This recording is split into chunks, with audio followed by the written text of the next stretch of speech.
ربنا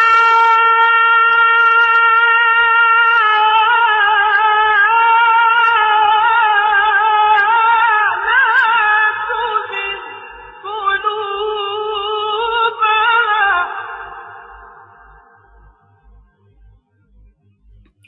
آج یہ پروگرام ہم کر رہے ہیں استقبال ماہ مبارک رمضان. بنیادی طور پر اس استقبال کا معنی سمجھنا ضروری ہے. اس استقبال سے کیا مراد ہے؟ پہلی بات تو یہ کہ کس کا استقبال، اور دوسری بات یہ کہ کون جا رہا ہے استقبال کے لیے.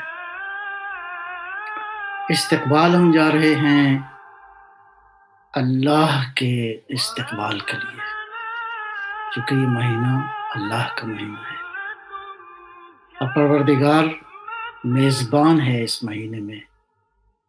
اس بات کا تصور بہت مشکل ہے، اس بات کی گہرائی کو سمجھنا کہ کون ہے میزبان اس مہینے کے اندر، کون ہستی ہے جو اس مہینے میں میزبان ہے. وہ جو ساری کائنات کی نعمتوں کا خالق ہے، وہ جو جس کے دسترخوان کا کوئی اندازہ نہیں ہے، جس کا دسترخوان جو ہے وہ اس کائنات پر وسیع ہے. کون؟ پروردگار جو ساری مخلوقات کا خالق ہے. البتہ اس کی نعمتوں کا عام مادی اعتبار سے اس کی نعمتیں کتنی ہیں، وہ تو میزبان ہے ہی ساری کائنات کا. وہ کون سی نعمتیں ہیں؟ لعلکم تتقون. پروردگار میزبان ہے تاکہ تمہیں تقویٰ کی نعمت سے بہرہ مند کرے، تمہیں تقویٰ کی نعمت سے جو ہے وہ تمہارے دامن کو بھر دے. اللہ اکبر.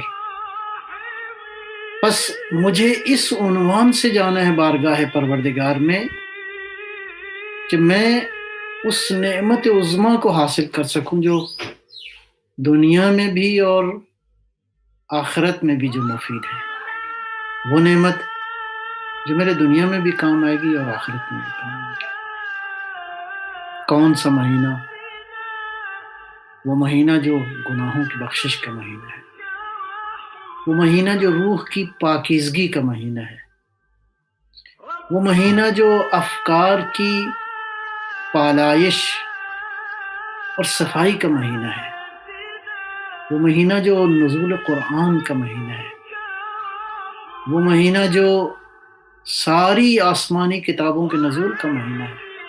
اس کا مطلب یہ ہے کہ یہ مہینہ اللہ نے خصوصی انسان کے لیے رحمت کے دروازے کھولے ہیں.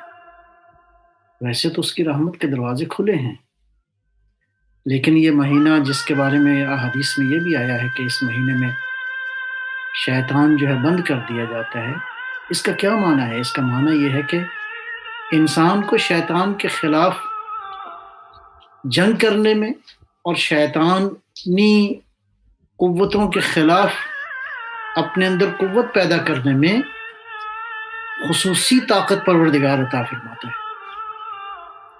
اللہ پروردگار نے اس مہینے میں اسپیشل اپرچونٹی کے طور پر مہینہ انسان کو سعادتوں کے لیے، انسان کو اس مہینے میں پروردگار نے خصوصی نعمتیں دینے کے لیے یہ بندوبست فرمایا ہے. لہذا عزیزان، وہ مہینہ جو واقعاً زمین پہ رہنے والوں کے لیے آسمان بالا کے ساتھ ایک کنیکشن کے طور پہ پروردگار نے اس کو قرار دیا ہے، اس کنیکشن کو قائم کرنے کو. لہٰذا میں اس مہینے کے استقبال کے لیے کیسے مجھے جانا چاہیے؟ یہ جو قرآن نے ارشاد فرمایا، شہر رمضان الذی انزل فیہ القرآن ھدی للناس وبینات من الہدی والفرقان. یہ ایسا مہینہ ہے جو ایسا قرآن آیا ہے جو انسانوں کے لیے ہدایت ہے، جس کے اندر بینات ہیں، جس کے اندر ہدایت ہے تمام تر انسانوں کے لیے، جس کے اندر فرقان موجود ہے. گویا اگر قرآن کے ساتھ وابستگی ہو جائے تو یہ نعمتیں پروردگار عطا فرمائے۔ اور اس آیہ مبارکہ کا آخری جو الفاظ ہیں وہ قابل غور ہیں، وَلِتُكَبِّرُوا اللَّهَ عَلَىٰ مَا هَدَاكُمْ وَلَعَلَّكُمْ تَشْكُرُونَ۔ اللہ نے جو ہدایت تمہیں دی ہے اس پر خدا کی کبریائی بیان کرو۔ یہ ماہ رمضان اس لیے ہے تاکہ تم اس قابل ہو جاؤ کہ اللہ کی کبریائی کو بیان کرو، پروردگار کی کبریائی کو بیان کرو، اللہ کی کبریائی، وَلَعَلَّكُمْ تَشْكُرُونَ، اور شاید کہ تم شکر گزار بندوں میں سے ہو جاؤ۔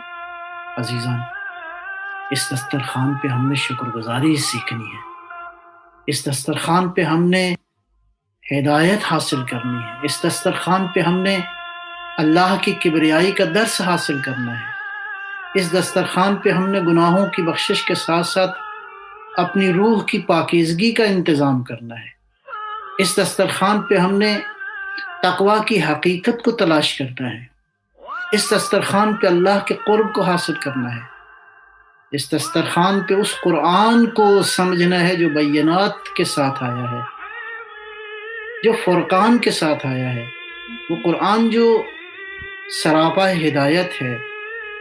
اور اسی مہینے کے اندر لیلۃ القدر بھی ہے۔ لیلۃ القدر یعنی اللہ کا زمین والوں کے ساتھ ڈائریکٹ رابطہ، سبحان اللہ۔ اور اس میں کوئی شک نہیں ہے کہ اس لیلۃ القدر کا صاحب وہی ہے جس کے پاس، جو میزبان بنتا ہے اس شب قدر میں، ان فرشتوں کا تنزل الملائکۃ والروح، خالی ملائکہ نہیں، کائنات کی وہ عظیم مخلوق جو جس کے تقدس کے بارے میں احادیث و روایات بھری ہوئی ہیں، گویا کیسی مخلوقات آتی ہیں اور کیا لے کر آتی ہیں؟ امر لے کر آتی ہیں پروردگار کے اذن سے۔ اور وہ میزبان کون ہے؟ وہ مہدی زمان ہے، وہ رسول اللہ کا آخری جانشین ہے، وہ امیر المومنین علیہ الصلوۃ والسلام کی اولاد اور آخری بیٹا ہے جو حجت خدا ہے، وہ بیٹا جو حجت خدا ہے، وہ جو زمین والوں کے لیے امان اور سیکیورٹی ہے۔ عزیزان، ابھی زمانہ اس وقت دنیا کرونا وائرس کے ساتھ مبتلا ہے۔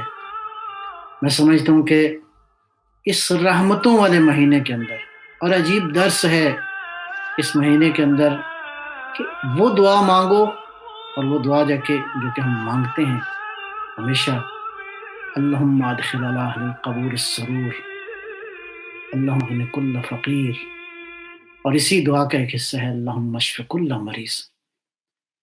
پروردگار کی رحمت اتنی وسیع ہے کہ ہم دعا مانگتے ہیں پروردگار ہر صاحب قبر پر اپنی رحمت نازل فرما، پروردگار ہر فقیر کو غنی کر دے، اے اللہ ہر مریض کو شفا دے دے۔ اپنی دعاؤں میں ان سب کو شامل کریں۔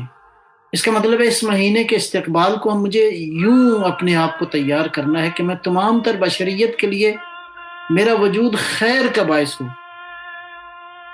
میرا وجود خیر و برکت کا باعث ہو اس ساری بشریت کے لیے، ساری انسانیت کے لیے۔ کس طرح؟ جس طرح اللہ نے اس رسول کو ہماری ہدایت کے لیے بھیجا، وما ارسلناک الا رحمۃ للعالمین، جو عالمین کے لیے جس کا وجود بابرکت جو ہے رحمت ہے۔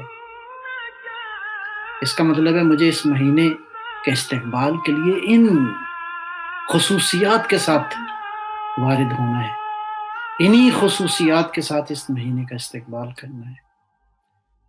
نگاہوں کی پاکیزگی، روح کی پاکیزگی، افکار کی پاکیزگی، خیالات کی پاکیزگی، خوراک کی پاکیزگی، بدن کی پاکیزگی، ہر طرح کی پاکیزگی۔ یہ شہر الطہور ہے، پاکیزگی کا مہینہ ہے۔ بس ایک بات اور عرض کروں گا تاکہ انشاءاللہ ہم انہی خصوصیات کے ساتھ اس مہینے کا استقبال کریں۔ امام زین العابدین علیہ الصلوۃ والسلام کی دعاؤں میں یہ جملہ موجود ہے، خصوصاً اس ماہ مبارک کے وداع کے حوالے سے جو دعا ہے اس میں ایک جملہ کا ہے، السلام علیک یا شہر اللہ الاکبر۔ اللہ اکبر، اللہ پروردگار، اللہ اکبر، خدا اس کائنات میں اس سے بڑا کوئی نہیں ہے، اللہ ہی بڑا ہے، اور یہ اس کا مہینہ ہے، اور مولا ارشاد فرماتے ہیں تجھ پر سلام ہو اے اللہ اکبر، السلام علیک یا شہر اللہ الاکبر۔ اس جملے کی عظمت کا ادراک بڑا مشکل ہے، لیکن بہرحال انتہائی خضوع کے ساتھ، انتہائی عاجزی کے ساتھ، انتہائی انکساری کے ساتھ ضرورت ہے کہ اس مہینے کا استقبال کیا جائے۔ پروردگار ہمیں توفیق دے کہ ہم اس مہینے کو اس طرح استقبال کریں جس طرح پروردگار چاہتا ہے، اور اس کی اس چاہت کے مطابق ہم اس کی مشیت اور اس کے رضوان کو حاصل کر سکیں۔ والسلام علیکم ورحمۃ اللہ وبرکاتہ۔